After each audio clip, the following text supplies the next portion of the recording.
You're watching WPRI-TV, Rhode Island's public access channel.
Good evening, folks, and welcome to another edition of An Hour with Bob on this cold November 13th. What, it was like 19 degrees out this morning, but we'll warm it up real quick. We got Roxanne Jasparro here tonight, and she's a medium, and she reads cards, she does, what else do you do? I communicate with your deceased loved ones. Oh, you do? I didn't know that. Yes, wow. yes, yep. Now, first, a little history. Where are you from? I live in Situate, Rhode Island. Right. But I lived in California for half my life. And then Where? I moved What here. part of California? San Diego. Nice. Yeah, but I've been here for probably about good 18, 19 years, Yeah. so I Where consider were you myself born? a Are Rhode you originally Islander. from here or from there? Yes, I was born in Providence. You were? Yeah. Yeah? But I like the sun. Yeah? Mm-hmm. So how many in your family? My immediate, like my family with my husband Sure. and my kids. So I have 3 kids, a cat, and my husband. In that order? In that order. And that's how he likes it. He always says he's the end of the totem pole, so that's how I do it. In fact, every time, well, not every time, most times when I talk to a woman, that's what they do. It's a category. If they got a dog, too, the dog goes ahead of the guy. Yep. The guy's always last. Why is that? I always say your family, you know, there's the mom and there's the dad, and I feel like a sandwich, like the kids and the animals are all in between. So Right. you need someone, I think, on each side to kind of balance it. Sure. So that's what I say. I get it. All right. Now, how did you get into the psychic stuff? Oh, it's a very interesting story. So when I was a kid, I used to always see spirits, and not just of like people or animals, but you know, things that were like shadowy figures. It made me kind of scared. And I asked my mom. My mom just said I was a very imaginative girl and that it was my imagination. So I used to sleep in my room and everything had to be pitch black so I didn't see them. Really? What do you mean? Yes. The room had to be pitch black? Yep, I'd put no clothes, lights? no lights. I'd have to have no lights in there, and I'd actually put the blankets over my head to go to sleep. My mom would go in to pull them off, make sure I was breathing. Wow. 'Cause Now, it are you bothered an me. only child? No, I'm a child of 6. Wow. I'm surprised your some other siblings didn't bust you up so much, you know, when you're talking about stuff like that. No, they all are very sensitive themselves too. They Really? have different things, yeah. Some have it, some don't. But I say we're always... Do your parents have it? My mom didn't, but her mom did. My grandmother, Mary, she's the one that, as I got older, she told me, I was probably like 6 or 7 years old, and she told me I was a witch. And I said... Oh, I didn't know you were a witch. Yes. Oh, I thought I had the only witch. See, no, nope, we're all over the place. You don't even know where we are. Really? Yep. So she said, since I was younger, it ran in the family, and every year for Halloween, I wanted to be a witch. And I said, why can't I be a witch every day? And she goes, well, you can, but you can't really tell people. Right. And and when I you was certainly younger, I don't didn't look like a understand. witch. No, and you know, and every time I see like the green face witches and stuff, that's not really what a witch is or is depicted Wait a minute, as. a green face witch? Yeah, most people depict a witch as being like green face, Really? scary, in pop culture. But you know, this new age, it makes it a lot easier for people like myself and other healers to be out in the community. Where before, when I was younger, you didn't talk about that stuff, Right. or Well, you certainly put people back a little bit if you started talking about that, especially in the group, you know? Right. Or you get busted up, one or the other. Well, when I was a kid, I used to tell people all the time because I really actually didn't care what people thought. Right. I was just kind of that personality because it was just normal for me. Right. But when I realized that it wasn't normal, that's when I started to be smart about. Right, and backed off. Right, and I had my grandmother to talk to, even one of my aunts, my mom's sister, she's psychic also. So I had her to always kind of talk about, you know, some things that were kind of happening. Do you know I've done this show 27 and a half years, and my first show, get this one, my very first show, I had a psychic on here, and I had somebody from Brown University. They read tarot cards, and they did, it had all kinds of stuff like that. The very first show I did 27 and a half years ago. Wow. And here we are talking about it again. That's awesome. Yeah, yeah. I'm a skeptic. I'm honored, you know, to Oh, be here, thank so you. thank you. Thank you. I'm skeptic, but part of me says, you know, there's something else there. And part of it's hope, too, because as you said earlier, off the air, when I talked about my backs, I'm what they call a chronic pain sufferer. I've had 5 back operations and 3 knees in the same knee. My knee's been replaced 3 times, the same one, and other surgeries. But, you know, I suffer from chronic pain, and I've tried just about everything, including, as I told you, the Spine Institute in Clearwater, Florida. I went down there for a few days and got tested by, they did all kinds of prodding and stabbing and pinching and poking and all that stuff. And then they told me they couldn't help me. It's usually kind of how it, you know, goes when it's, you got to think it's practice of medicine. So they really try to go in there and look and see what can we do, kind of like a puzzle. And if we can do something, then we can do it. But what happens with chronic pain that I find with my clients coming in, because I'm also a Reiki practitioner. Okay, we'll talk about what Reiki is in a minute, but continue with. So what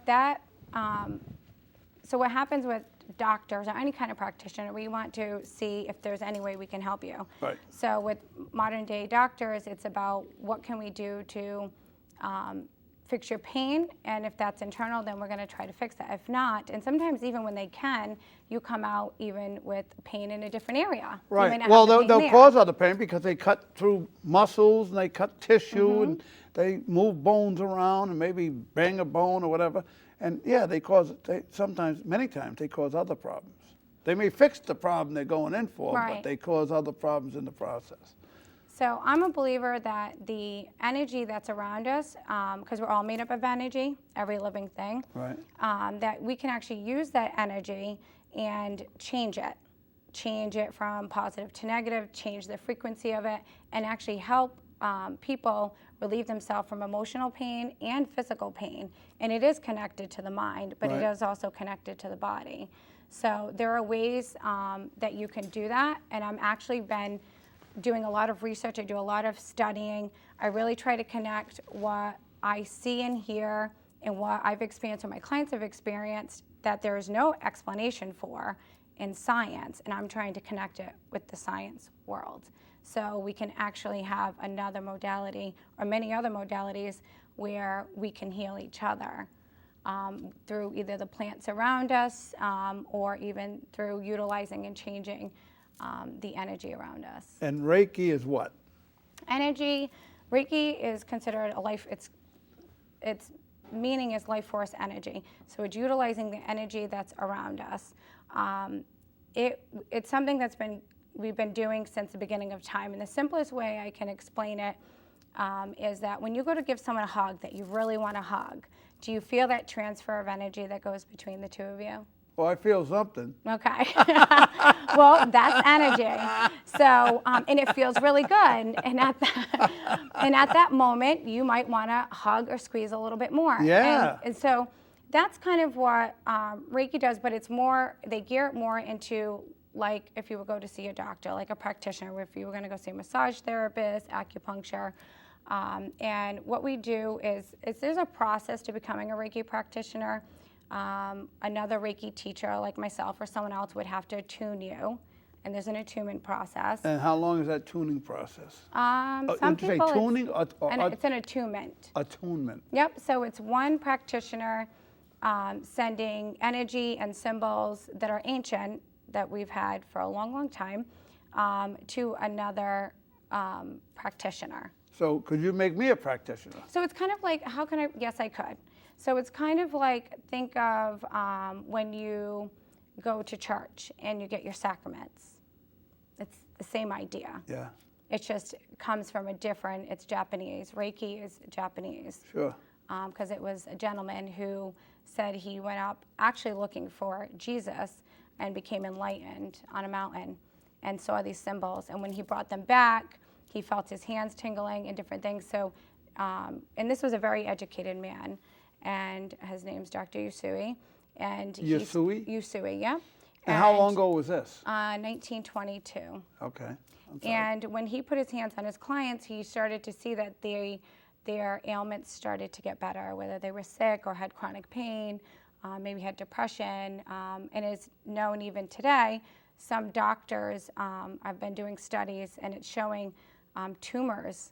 Someone who has like a cancerous tumor and one doesn't, the person who gets the Reiki with the tumor is getting smaller, going away, and the one without. So there are scientific studies now being done, and hospitals are hiring practitioners to give this alternative method, and it also helps with people with addiction and so forth. Wow. Because you're healing the soul too. You know, the soul has its own DNA code, just like our physical tissues do. Now, what's the requirement to be a practitioner, a Reiki practitioner? Now, like you said, I could be one. How could I? Anybody can be one. So you just have an interest in it, and you would want to find a teacher that you kind of connect with, maybe you just really like the person, you're kind of gravitating to them. Right. You don't want to just pick one based on price, because there is a charge for it. Some practitioners charge, some don't. And then you just come to a class and you learn it, and then you can become a practitioner and be attuned. So there's Reiki 1, so that's self-healing. And when you want to come and become a Reiki 2 practitioner, there's another set of classes and things that you will learn. Right. And then you can actually practice on other people. And how long does that take? How long do these classes take? It all depends on teachers. So some teachers do it in a day, some it takes a couple of days. I'm a teacher that even if the class takes a day or two, I'm always your teacher, so you can always come back, and I'm always constantly checking in, seeing how you're doing, and making sure that, it's kind of like a community of people. Now, how many people have you attuned? How many people have you turned into Reiki practitioners? Well, right now I have 2 Reiki teachers out there that are doing some great work, and I also have a lot of practitioners. I actually never kept count. That's not really something. I'm just happy that they're out there doing it, and I am very particular in who I have turned people away and said I would not be their teacher, because I just felt that maybe they needed to understand it a little bit better, or maybe their intentions weren't in the right place. And my name is very important to me. My grandfather always said, you come in this world with one thing and you leave with it. And I said, what is that? As he turned, his hearing aids back up after turning them down, because he was done with my grandmother yelling at him. He goes, and he was watching a Yankees game. I'm sorry for all those people out there who are Red Sox fans, but I grew up watching the Three Stooges and Yankees games. He said, your name. And I said, what? And my grandmother goes, what? And we were laughing, and your surname, you're talking. Yeah, Jasparro. Jasparro was my married name. My my name that I was born with was Hughes, but whatever Hughes. But whatever form you take, even if I wanted to change my name, there should be something you're very proud about, And like I said, he was right. You come in this world with one thing and you leave with it. So it's how you want to leave this world. So when did you start practicing? I was going to school to become a lawyer. I think it was 2006. Well, that's a break. That was smart you got out of that. Yeah.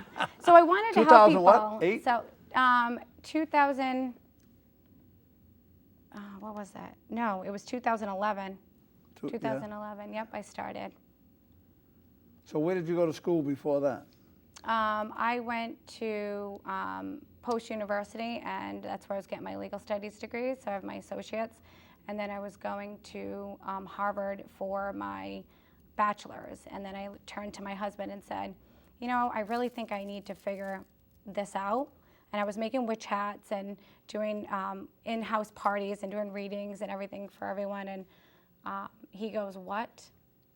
You want to not go to Harvard, become a lawyer, finish your bachelor's, and then hopefully they'll accept you into So the you law got school. accepted in Harvard? Yes. And you didn't go? And I didn't go. And that was the second time in my life that I was accepted. Really? Yeah. And yeah, so yeah, I did that. So, and then he said fine, and I think, you know, God bless him, because What does he do? What does he do? he's a Johnston firefighter. Oh, yeah. And he's got 20 years on, and he does a lot with their peer program too, and he's the executive e-board for them as well. So he does a lot of community stuff as well. Sure, sure. Well, that's interesting. That's interesting. Now, how could you help me? Me, the chronic pain sufferer. How could you help me? So the first thing I would say is I never tell anybody that I can. The idea is come in and we'll assess it, and you will leave feeling much better. That's something I will tell you. Well, that would be nice to have. It's not until my clients. I have a lot of people that have like MS or a lot of some of the diseases. I don't know the names of them, but where they're constantly in pain with electricity going through their body. Right. Have come in for one treatment, and they're usually good 6 to 8 weeks until they have to come in for another one. Wow. And one treatment's usually about 30 minutes to an hour. It depends on, and I can feel that, what your body needs and can take in those And what does one treatment cost? One treatment with me for half hour is $45. Oh, that's cheap enough. But I also do not charge for people who are in severe chronic pain or have sickness. And what I mean by sickness is something that, you know, science is saying, cannot be, you know, reversed, which I never believed. I believe that, you know, it can. And that's the mindset you have to be in. Well, I had a guy here a couple of weeks ago, a comedian. In fact, I'm going to have his wife on the show. They gave her a 2% chance of surviving. She had chronic lung disease, both lungs, and she couldn't breathe, you know, without a machine. And they took her up to Boston, and she was at, I can't remember what hospital she was in. And he was going up there, and he was divorced from his wife, and they had 2 small kids, and he would visit, but they were under her care. And he got a call one day from his older kid, who was like 10, and says, "Dad, can you come move in with us? Mom wants you to move in." And what? You know, they got along semi, but not really. And they'd been apart for several years. I'm not telling the story out of school because he talked about this very thing on the show. And he says, "Why?" And Mom told me she's got, I don't know, a couple months to live or a month to live. So he, you know, checked it out and found out it was true, that she was up in Boston in bad shape. So he moved in with them, and he was going back and forth and, you know, spending the day at the hospital and coming home at night to take care of the kids. And one night he's at home late one night, he gets a phone call from the doctor. He thinks, you know, it's history, it's all over, you know. And they said, "You won't believe this. There was a car accident, somebody died, they were a donor, and you know, they signed the donor card, and they ended up being a perfect match for her." And he said, "We're doing the operation tomorrow, or in the morning." And they did, and that was, I don't know, 5 or 6 years ago. In fact, I saw her this past Sunday out at an event. That's amazing. Yeah, it sure is. Sure is amazing. More people should be donors. Yes. Imagine a 2% chance of surviving. I mean, it's crazy. It is crazy. One of my clients, he's waiting. He's young. He's in his 30s. He comes in once a week, and he needs a new heart. You know, so, you know, we always think of, you know, well, someone else has to die for that to happen. Right.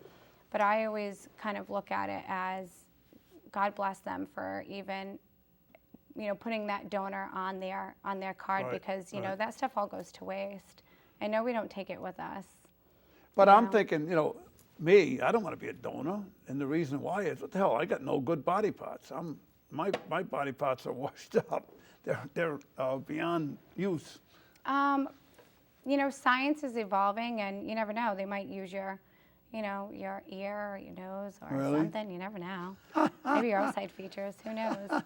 I mean, we're growing all kinds of, DNA, and so you never know. Yeah. You know, and there's a misconception. A lot of people think that, because you have the donor on there, that they won't work as hard Right. on you. And I know, I don't know personal people, but I know their oath is to, Well, to the do other their thing best. I think about when I think about donating is, wait a minute, if I was, in bad shape, and they got a shot of saving me, but they got somebody down the corridor that needs my heart, and if they let me die, they'll get my heart, Whereas if I wasn't a donor, they'd have to work harder to save me. No, I think they work hard no matter what. Really? Mm-hmm. Oh, all right. All right, let's get to the medium Okay. thing. Now, you said you can talk to. Your deceased loved ones, the ones who have passed, and animals as well. Really? Yes. Okay, 2. I got a dog. Yeah? I had a dog. Loved him. 13 years. His name was Jack. He'd been here. He'd been in the studio a few times. I taught him when he was a little puppy. I saw him born, had to wait 6 weeks to take him. But when I took him, it took me a couple of days, and I taught him to go out and fetch the paper, bring the paper back. And a beagle, so smart, very, very smart dog. I had a puggle that just recently passed, but beagles are they're incredible dogs, whether they're a mixed breed or not. Oh, they're smart. Very, very dogs. smart. Yeah, and as loyal as it comes, They are. And, people always say, I have a lot of people, too, that bring their animals in that are dying because I can communicate with them living as well. Because, again, like that thing I was telling you about with the energy, we all communicate, and we even communicate telepathically. Wow. All the time. We don't realize it because we're so used to, verbal language. I'll say, so you can talk to my dog? Yes. Yeah. Can you do it now? Well, he would have to show up. So, yeah, that's kind of how that works. Well, he ain't gonna show up. He's dead. Well, I talk to dogs that have passed, too. Really? I've had a horse. I remember I was doing a reading for a lady, and a horse came flying in front of me, told me what the horse's name was, and Was it what Ed? what the relationship was. And so when it comes, I just because even when your loved ones come, their mouths don't move. They're sending me information. Right. Okay, my father. telepathically. Yeah. My father died when I Okay. was 7 years old. I just turned 7 years old, 2 weeks before he died. And that was the most traumatic thing in my whole life.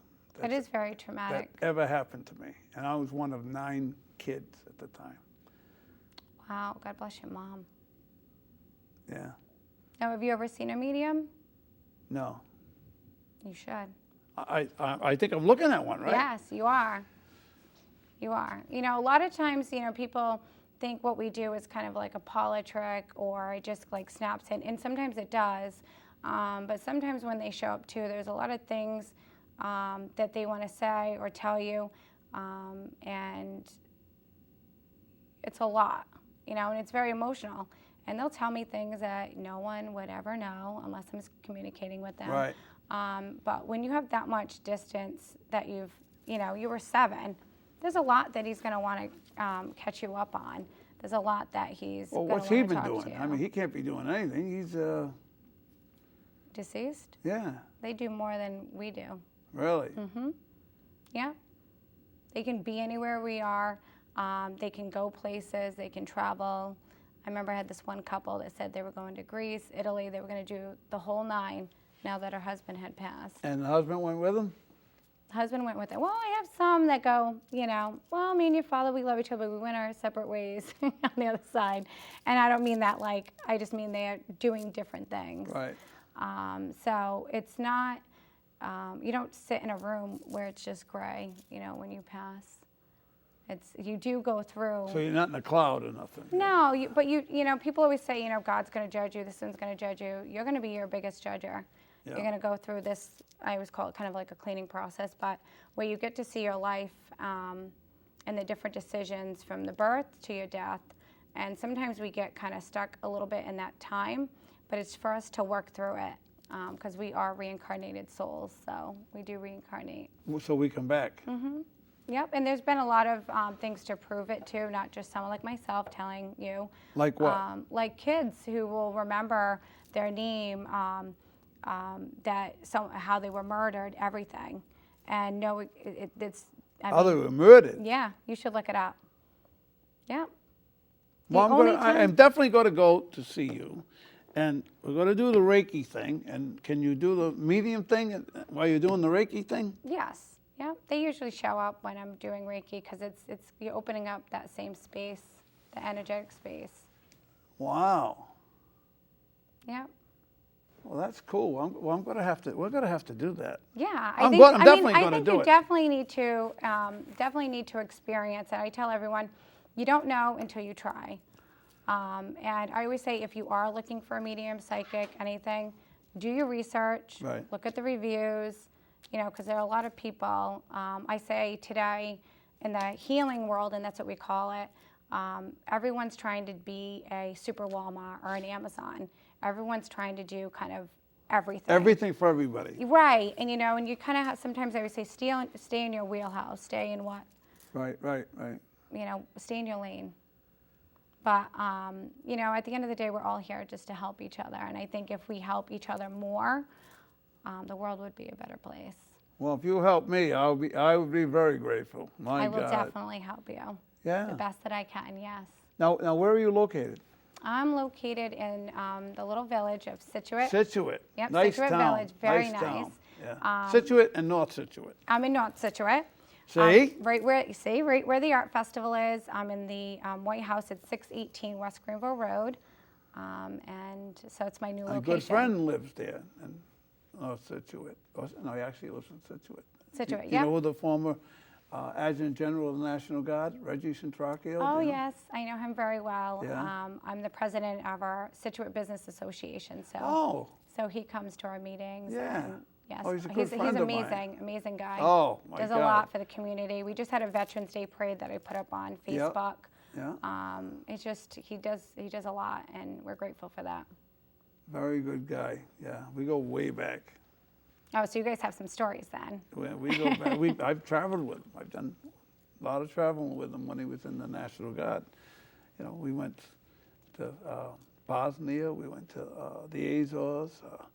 We went to Cuba. We went to where else we go? Mississippi. Went to upstate New York. A lot of places.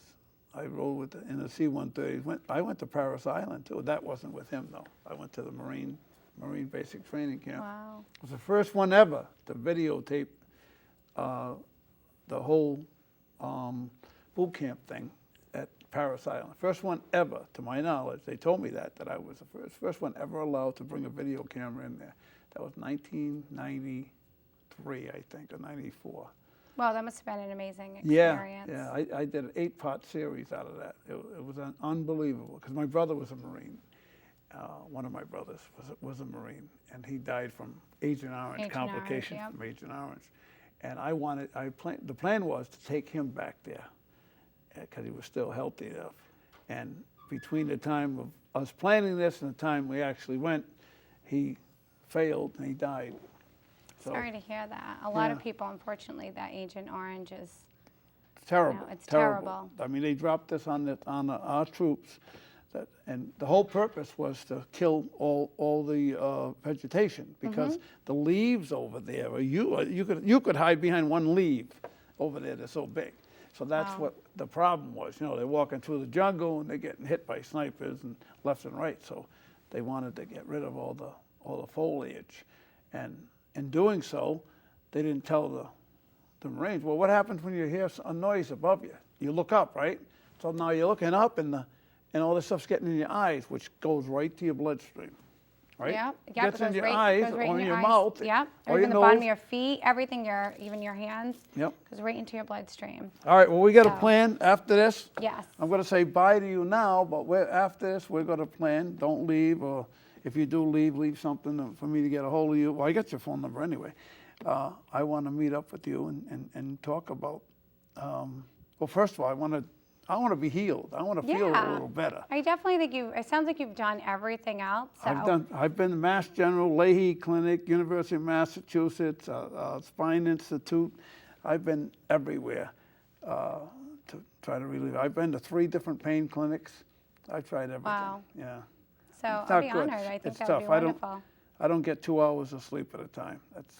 It's not a way to live. No, it's difficult. It's difficult. Well, it's very nice meeting you. You too. You too. Roxanne Jasparro. Yes. Huh? Yes. All right. Well, we're going to meet again. All right. And Excellent. thank you for Thank stopping you so by. much, Bob. And we'll be right back on An Hour with Bob with who's with us? Who's with us? Erica Ricci from WPRI-TV. We'll be right back. Hi, folks. We're back on An Hour with Bob with a very nice young lady that I met years ago. She was on the show, and I'm going to ask her how long ago that was. And she's with WPRI-TV Channel 12. She's a reporter and anchor. Erica Ricci, you remember her? Well, she's back with Channel 12, and it's nice to see you again, Erica. Fun to be back here. I mean, this place hasn't changed a bit. Isn't it something? 10 years ago, I was here. 10? Was it 10? It was 10 years 10 ago, years and ago. I'll tell you why I remember this. Because you remember the curtains. Well, because the curtains are exactly the same. The logo hasn't changed, not one bit. But here's why I remember this, because I just found out that I was pregnant with my first child, and she's 10 years old. Wow. And so kind of had all those thoughts rolling through my mind. But also at the time, my husband and I were house shopping. And we were looking for a house. And I remember that we spent a lot of time on the show talking about the housing market. And Right. you'll remember that was 2008, actually. And I was a realtor. Right, you were Yep. a realtor, and Yep. that was the time that the market was really starting to Oh, tank, and yep. so we had a lot to talk about. Needless Yep. to say, it would be another 4 years before we actually bought our was house. it? Yeah, It was, yeah. but that's how I can remember the timeline. Was the last time I was here. Good news though is that since then I've had another 2 kids after that. so you got 3. Got 3 of them, and the gray hairs to prove And look it, at you. but, you know what? You What are look gonna like a do? high schooler. So, well, I appreciate that. That's very kind. They keep me young. No, really. I'll bet you can fit in your high school clothes. Well, here's the sad thing. I still have a lot of my high school clothes. And you're still wearing them, I right? can still wear them, You're yeah. still wearing But them. my husband keeps saying, go buy new clothes, please. Well, you know where you go. I don't like Kohl's. change. You go to Kohl's? I do like Kohl's, yeah. It's unbelievable. Yeah, I was there do. the other night. You use those. My brother's a fantastic shopper. Yeah, between the coupons, Oh, the my Kohl's cash, God. the rewards, they owe me money by the time I leave. He bought a pair of shoes that was 80 or 90 bucks. And they have it, if you go there, you go through the shoe department, and then there's one little area, they have the discounted stuff. Yeah. Just like in the men's department, or the ladies' department, they have this Yeah. one little rack, a couple racks, where they have marked down as high as 90%. Those are the only racks that I shop, by the way. Me too. Oh, yes. 80, 90%, they have discount. I bought Arrow shirts over there, right? They're $60 Arrow shirts, $65 Van Heusen shirts for like $6 a piece. It was unbelievable. I'll let a little cat out of the bag, actually. Just this past week on air at Channel 12, I wore a brand new shirt that I bought. Not from Kohl's, but brand new shirt. Guess how much I paid for it? Well, if I saw the shirt, what kind of shirt was it? $5. No way. $5. That makes me more excited than whatever it is that I actually bought, was getting it at a steal. I love that. Nothing is more satisfying than getting something at a discount. Nothing. Well, I mean, that's a what few I things do. are more satisfying than that. Yeah. Hopefully. Yeah. You know those air fryers? Yeah. Do you have one? I do. Does it really work? Yes. I bought a combination one. I bought what it begins with a C. What the heck's the name of it? Cuisinart? Yeah, Cuisinart, right? That's a good brand. I know my way around the kitchen. I'm a consumer, me too. I'm a consumer reports, I'm a consumer Yeah, guy, yeah, so yeah. I subscribe to Consumer Reports, and they're rated up there. And I went and got the combination one, the best one they had for sale was, and it's a really nice one. It's chrome. It's a air fryer. It's a toaster oven. And it's a convection oven. It does everything but wash your clothes, That's right? right. And people that don't know a convection oven, I have my regular oven is a big convection oven with 5 burners. It's a Yeah. nice one. And a convection oven, the difference between a convection oven and a regular oven is? Well, it cooks evenly because it circulates the air around the and oven. why does it do that? Because it's got a fan on It the has inside, a fan. right? in it. That's It has blowing a fan. everything. Now, you open my regular oven, you see a big fan in the back of the oven. Mine too. Yeah, the back Only one. downside is no pans fit in vertically. I got to put them all in Yeah, horizontally. yeah. Well, I got the big one. It's a big oven. Well, It's a nice oven. you're a lot more successful than I am. No, and it's Well, I've been doing this show for 27 and a half years without being paid. Well, How's that? Think of that. Think of that. That's pretty impressive. Even $10,000 a year, I would have made $270,000. Wow. Right? That is true. Even $10,000 a year. You did those numbers real fast. You've thought about this before. I'm pretty good at numbers. No, I'm pretty good at numbers. In fact, when we go through the thing, I'll read off I think this is going to cost about $8.25 or something. I'll be off not by $1, by less than $1. That's impressive. Because I can think in my head, because when I went to school, there was no such thing as a calculator. and actually they had them, but they were too expensive. And even if they did have them, you would never be allowed to use them in school. Right. Now they actually have them on their desk when they're in class. That was like a no-no. Right. And that's why younger people can't add or subtract or work. You put them in front of I can mess up almost any young kid at a register. Oh, easily. Simple. Easily. Simple. If you hold the 20 up, and you got to pay whatever say the bill's $18.63 or something, and you're holding the 20 up so they see the 20, so they punch in 20, and then you go, I'm going to give you 75 cents to cover the. No clue what to do. Right? You've now It's just all held done. up the It's entire all line done. behind you. It's all done. Yep. Yeah, no, not They're at all. giving me money back. That's right, they are. I've had it happen. They give me more money than I gave them. Yeah, I believe it. The problem, though, is now the calculators that they use don't even understand the math that the kids are doing with all the Common Core stuff that's out there. It'll make your head spin. You sit to try and help the kids with the homework and forget it. I'm like, you know what? I don't even care. I'm sorry, all you teachers, but I don't care if you pass this because I don't even understand what it is that you're doing here. Oh, it is just And unbelievable. where are they going to use it? Obviously not at the register. Some of the stuff that they're learning, where are they going to use it? You know? It's terrible. And in writing, forget about it. Did you go? Where'd you go to school? High school, junior high school? So I'm a wizard. I graduated from West Warwick High School. I was born and raised in West Warwick. Yeah. Wow. Yep. So that's where I went to high school, and then I went south. I went south for college. Right. What's that? Red. No, we were orange and black. Orange? Is it orange and black? Okay. Yeah. West. All yeah. right. West. I'm sorry. In fact, my 20-year high school reunion is coming up this year, and we're doing it. I don't think I'm going to be able to attend, sadly, but I think we're doing it on Orange and Black Friday. So it kind of goes that's with a Baltimore Orioles, with the orange and school black. with the school colors there. Yeah, so I was a wizard for my entire school career. Did you play sports? Or? Oh no! This girl has not an athletic bone in her body, Bob. Nothing at all. How about cheerleading? No. No cheerleading. I danced for a little while, but I liked to be more involved in the social things. So I was class president. I was on the social committee and, the student council, all of those things where I could have my hand in kind of planning events and kind of creating school culture. I really liked doing those sort of things. So I did play in the band. I played in the marching band for a while, which my husband still rags on me to this day. I played the flute. No kidding. So we were out there in those Thanksgiving games, freezing our tails off, and we marched in all the parades through downtown West Warwick, and it was a good time. It was a good group of kids. Sure. And we had a lot of fun, and it gave us. We were involved in a lot of competitions. We played in the nation's capital. You did? We did. Yeah. We went down to D.C. We went to Philadelphia on a band trip. Wow, that's nice. It was a really great time. It was enjoyable. And I do have to say, I didn't stick with it. I quasi wish that I did, but I'm very appreciative for the gift of music that I was able to enjoy. Right. There is a lot of value in that. Absolutely. And you learn so much about being in concert with other players and everyone having their part and just learning how to read music and read notes. And the practice was the part that I wasn't very good at. I didn't like to dedicate much time to any one thing. So that was where I tanked a little bit. Right. But, your attention span wasn't there? Is no. that what you're trying to say? I like to be involved in a lot of different things. I'm still like that in my life, which is part of the reason why I work part-time, because I like to have my hands in a lot of different pots. Right. And And so it was kind of the same thing with the band. But it was a great opportunity. And now my daughter has just taken up, she's 10, and she just started playing the violin. She's in 5th grade, and so she just started playing the violin.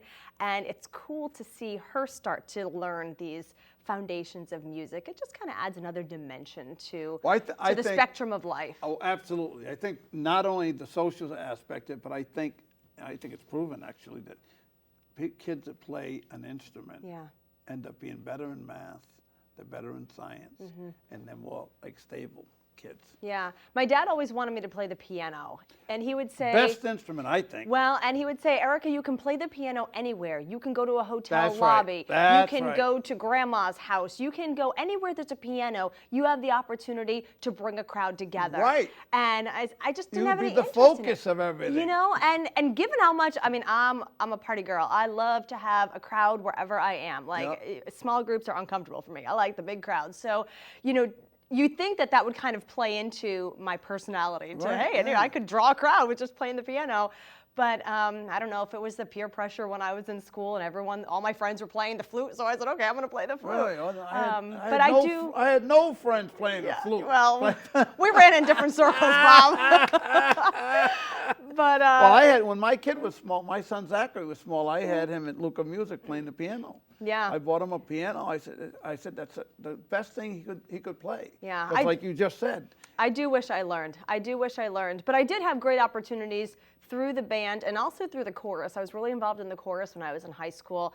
And at the time, the Rhode Island Music Educators Association had so many different opportunities. I was part of the All-State Chorus. I was really excited that I had auditioned and made that. And that really introduced me to so many other kids my age across the state, not just within my confines of my school. Right. And I mean, I just love that. Any opportunity to get to meet other kids that are doing the same thing I am outside of my little circle of influence. Well, it's expanded your circle. It really did. And it was really, really awesome because you don't just wind up with these kids by default because you all live in the same zip code, but now you're actually connecting with other students across the state who have similar interests as you. And it was kind of the same thing I found when I went to college. Now, I was just going to say that.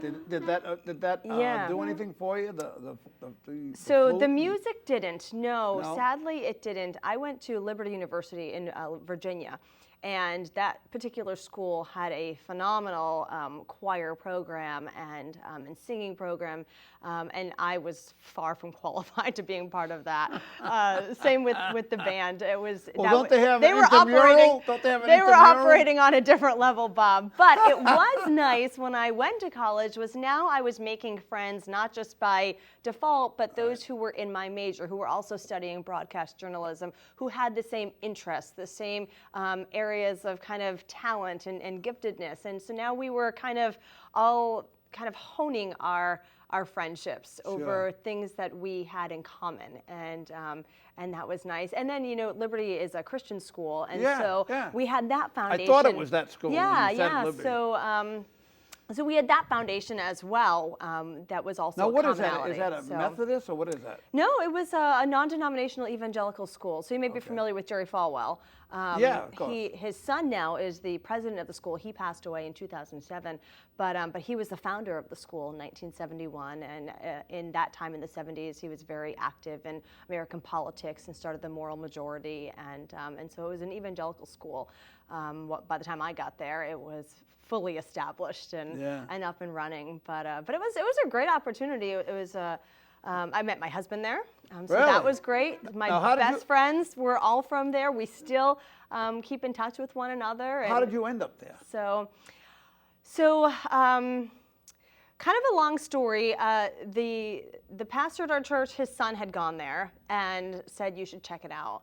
I didn't have much interest in it, but then he said pastors' kids get discounts, and I'm a pastor's kid, and my mom likes discounts, which is maybe where I get it. Kid. I didn't know that. I am, yeah. So she's like, I don't care if you want to go, we're checking it out if you get a discount. Yeah. How much of a discount? What percentage? Oh gosh, let me tell you, my first year there, our tuition, room and board, all soup to nuts included, was $11,800. So that was that long ago. So I don't even know what the discount was, maybe $1,000. But when you're only looking at $11,800, that's a pretty good chunk. Wait till I tell you what I paid to go to Roger Williams. I can imagine. What was it, $10? So So no, we went down for what they call college for a weekend. The whole family drove down to Lynchburg, and I was a little resistant. I said, oh, I don't know. I heard they had a lot of rules. I'm a good kid. I'm a rule follower. I don't need to go where someone's going to tell me what to do. I know what I need to do. I'm not interested in this. Step foot on the campus. I said, this is where I need to be.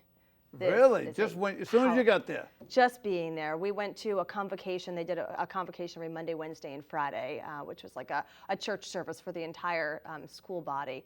And just being in that place with thousands of other young people who also had a heart and a passion for Jesus and for serving and worshiping. It was just, in addition to the areas of academics that were great at the time as well. It really was, I just knew that that's where I needed to be. And I'm so glad that I took that step. Now, that said, I realized very quickly I'm not a Southern girl. So my stint in the South, sorry for everyone that's a Southerner, my brother-in-law included, by the way. Well, that's not that far in the South. For me, it was, Bob. So I graduated a year early and came back home to Rhode Island. Really? I did. Now, wait a minute. You couldn't have had many parties down there. So, no. No parties. No, yeah. Not being a religious school. No, like it was a dry campus. I mean, that's not to say that there were not students who got in trouble, but that wasn't my cup. I would have got in trouble. That wasn't my cup of tea anyway. So that's partly though why it was a very encouraging place for me, was because for the first time I wasn't the only one who was saying, no, I'm not going to go to that party. No, I'm not going to drink. Drinking, no, I'm not going to use that sort of language. Or no, I'm not going to, fill in the blank. I used to fight that when I was a kid. Yeah. Because I never was into any kind of drugs. I never even did pot. Yeah, that's good. That's good. The And peer pressure, though. I wasn't a drinker, but I screwed the heck with the peer pressure. I mean, I resisted it, and unfortunately, most people can't, or a lot of kids can't. And they end up, well, in fact, another kid just died yesterday, I guess, or the day before yesterday, from the drinking, part of being, trying to be in one of these fraternities. Right. And it's heartbreaking. It really is. Particularly in my line of work, I see a lot of it with so many of the young people who succumb to peer pressure or make choices because so many other students or friends are doing it. But now they have the added pressure of social media, which I never had. None of this existed through any of my schooling. Email was just a thing when I was in college. So I can't even imagine how much greater the peer pressure is now that there's the advent of social media. So it really is, it's harder to walk alone, but you know what? I always had a poster hanging up in my room my parents had bought for me when I was living at home, and it says, stand up for what's right, even if you're standing alone. Great, that's nice. And that's what I always did. But it doesn't mean that it was always easy. So I'm sure it wasn't easy. So when I went to Liberty, that's where it was a nice little reprieve where there were other like-minded individuals who also had the same areas of interest professionally and academically and spiritually, and it was really kind of cool. It was a nice experience. And then, like I said, I met my husband. I met our closest friends that we still keep in touch with. Although now, 20 years later, I have to schedule a conference call with my girlfriends in order to connect because we're all in the throes. Well, we're all over the country, but we're all in the throes of motherhood and balancing that, being a mom and being a wife and being a professional and, and then all of the kids' activities. And, it's a lot. So before we used to just, pop in each other's dorm rooms and, talk until the wee hours of the morning. And now we got to schedule a conference call. But I suppose they love it, right? Wow. That I can understand with the peer pressure that had to be difficult to resist, so to speak. Yeah, it was challenging. But being in a school like that, like you said, there were more people that were on your side versus, like when I went to regular college and they had the Mondos and the Collegians. Yeah. Right? Yeah, You were you a sound like my Mondo or a parents now. Collegian, right? The Collegians wore the crew neck shirts and the button-down shirts, and the Mondos had the leather jackets and the black peg pants. Yeah. Well, they used to call me, somebody dubbed me one time Continental. A Continental? What did that mean? That's what I said. They said, because I would take parts of each. I liked the leather jackets, right? But I also liked the crew neck shirts. Yeah. And I always liked the tie. I went to a Catholic school for 9 years, my first 9 years of schooling. I went to a Catholic school, so I always wore a tie. So I like wearing ties. I Yeah. like dressing up. Yeah. I didn't like being a slob. I mean, I take a shower every day, and sometimes 2 a day, and especially in the summertime. Yeah. And being around some of these people, the Mondos, they would go 2 or 3 days, with the slick back hair, and they got to have the Vaseline. My in their parents hair. are sitting on the couch right now, naming everyone they know who was a Mondo and everyone they and knew they'd who have was the a engineer collegiate. boots. Yeah. They had the engineer boots. I had the penny loafers with a penny in the I loafers. bet you right? did. Yes. And I didn't wear the peg pants, but again, I had the leather jacket, and sometime I had the hair cut, not like that though. They used to have the DA, the Ducks A, they called it, right? In the back, remember that? I don't, but No, I'm going you're to take too- your you're word too for young it. for that. What am I saying? You're too young for that. Yeah, but I used to get teased and sometimes in fights because of it. Yeah. Yeah, because I was. What are you? Well, you with us or you with them? I'm not with either one of you. Yeah. Or I'm with both of you. It's amazing how much times have changed in just a couple decades, isn't it? You know what I find sad, and maybe I shouldn't bring this up, but Oh, no. it bothers me. We all, over the decades, we all had fads we dealt with, right? Yeah.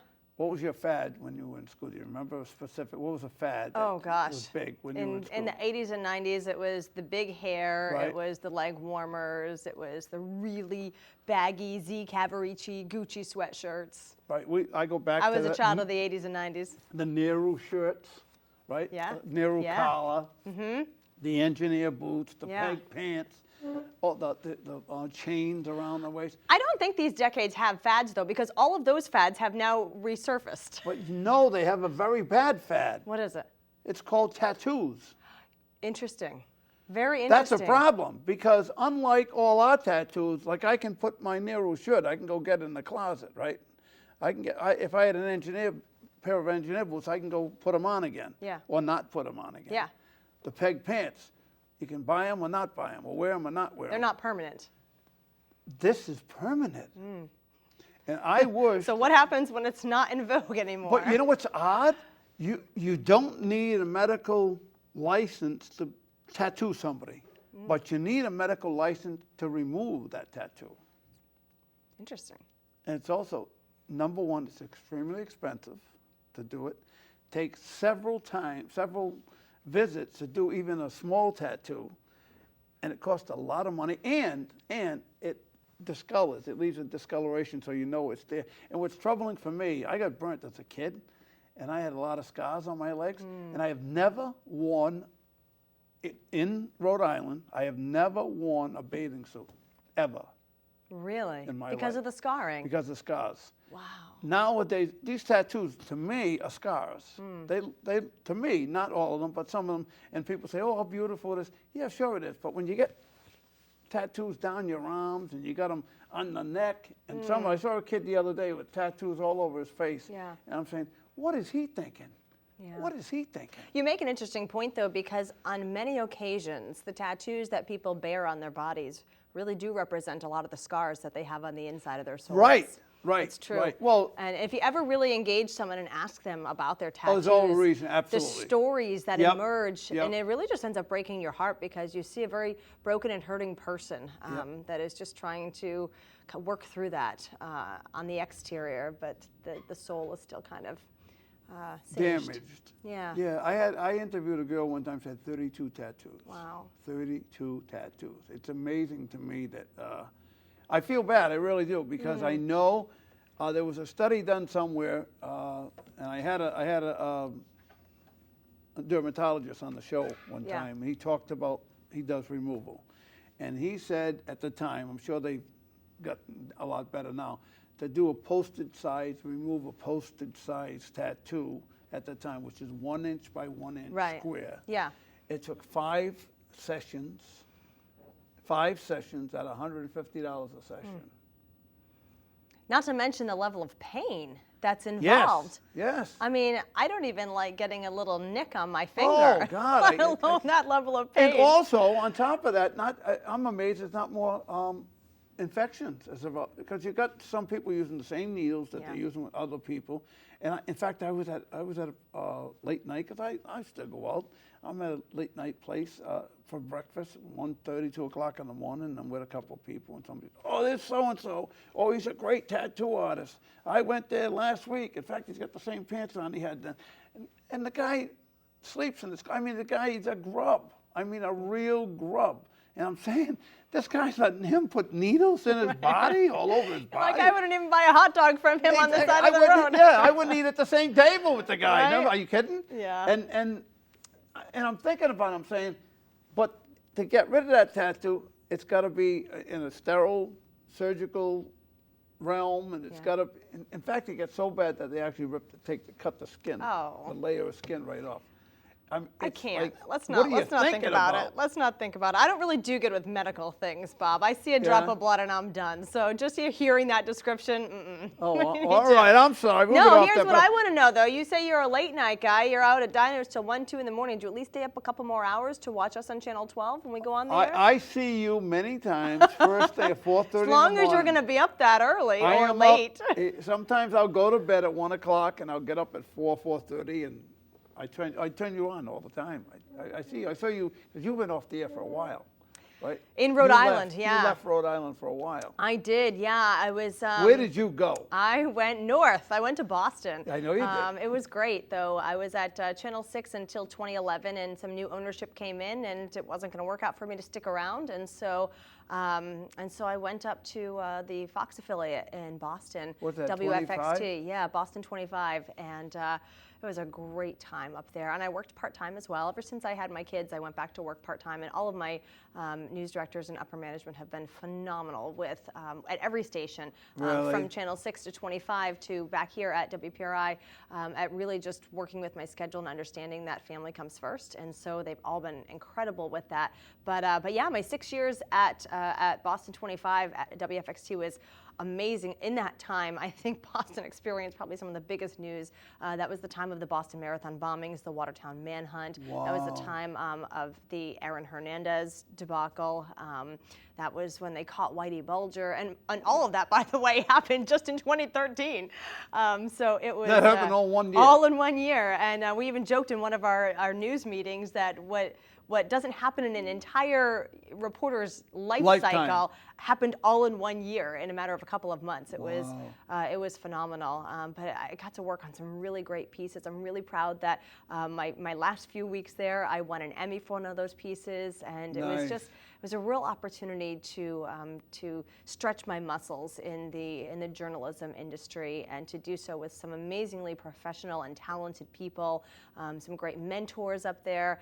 It was a great opportunity. It was really hard to leave there, but I did so on my own terms, and because it was getting too difficult to try and maintain family life and professional life. Plus the travel up there. Well, and that was the hard thing. The nights were late. I was working nights at the time, which I love, but I wasn't getting home sometimes until 1, 2 in the morning. Wow. And the kids are up at 6, and they don't care that I've been home, just a couple hours. So it was getting challenging. So I had to sacrifice professional for the personal, but it ended up working out great because the team at WPRI is amazing, and I'm able to work there still just part-time, which is great. But you got to get up at what, 2 o'clock in the morning? I do 2:30. Oh my gosh. I know, but again, I'm going to bed at that time. I know. You said you stay up until 4:30 to watch us. No, I know. I go to bed for a couple hours. I know. And I wake back up. That was a good save. I go to bed at 1:30, 2 o'clock in the morning. I get up at 4:30, and I turn the TV on. It is hard getting up,